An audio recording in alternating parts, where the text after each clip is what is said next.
Hey y'all, welcome to another episode of Appalachian Homestead. I'm Scott Harrelson. I'll be your host today. I thought we'd talk a spell as I'm continuing to drive to this job site.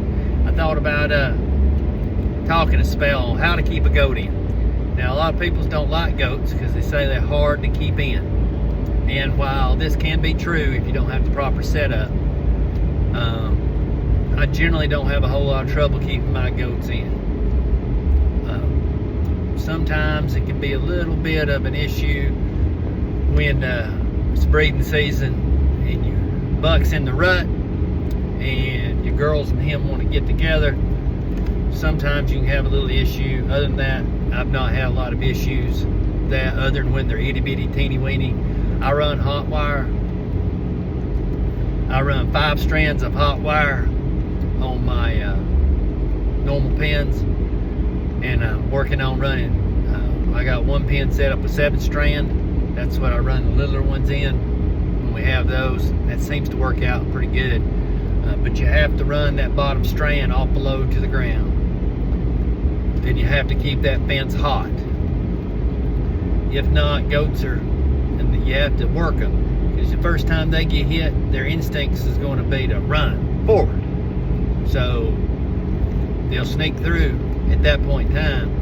But then you get them thrown back in, they liable to stay away from that hot wire.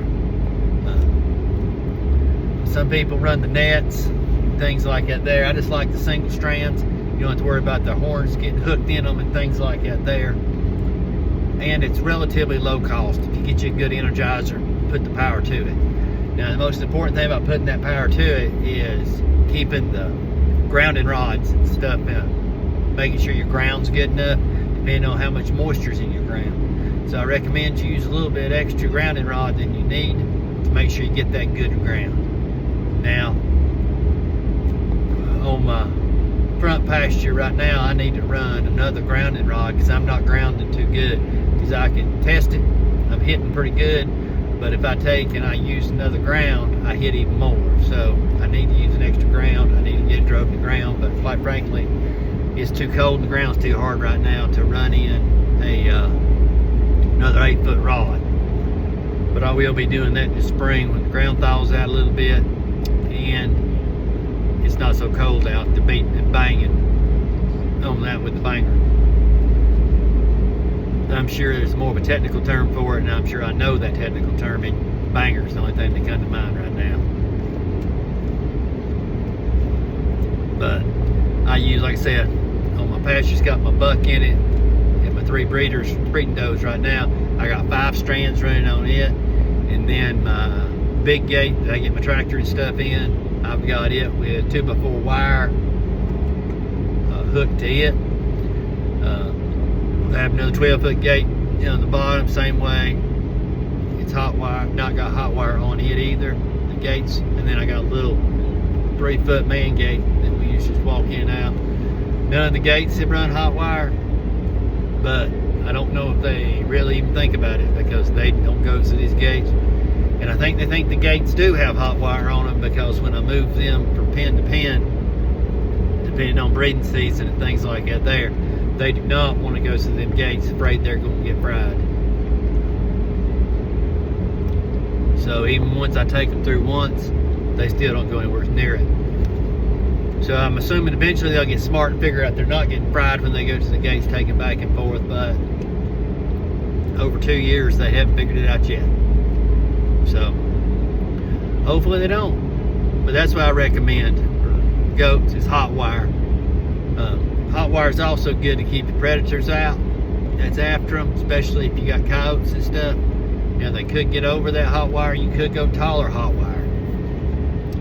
I also know some people that use actual goat fence, no climb goat fence.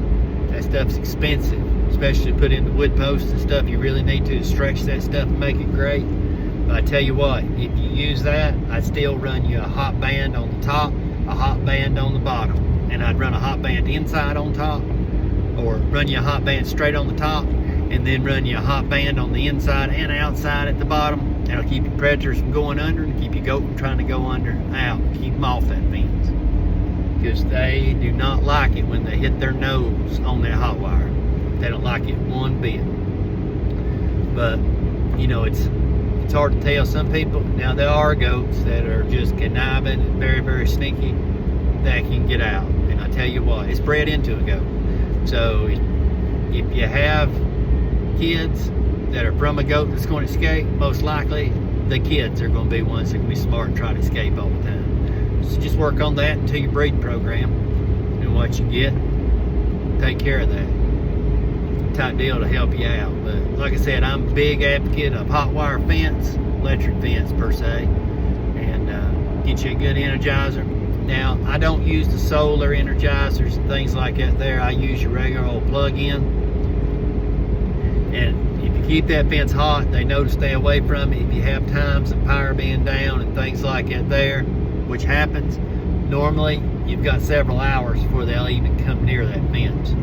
So you usually don't have to worry about that. And if the power stays off for a long time, I've always run it off generator backups, is how I do it, and run it with my Jenny. And that usually keeps it taken care of. So folks, this has been Scott Harrelson with Appalachian Homesteads, talking about fencing for your goats and what I recommend and how I do mine. If you have any questions, just feel free to hit me up, comment, do whatever it is you want to do. And I hope I didn't bore you too bad in this, y'all. We'll talk at you later now. See yous.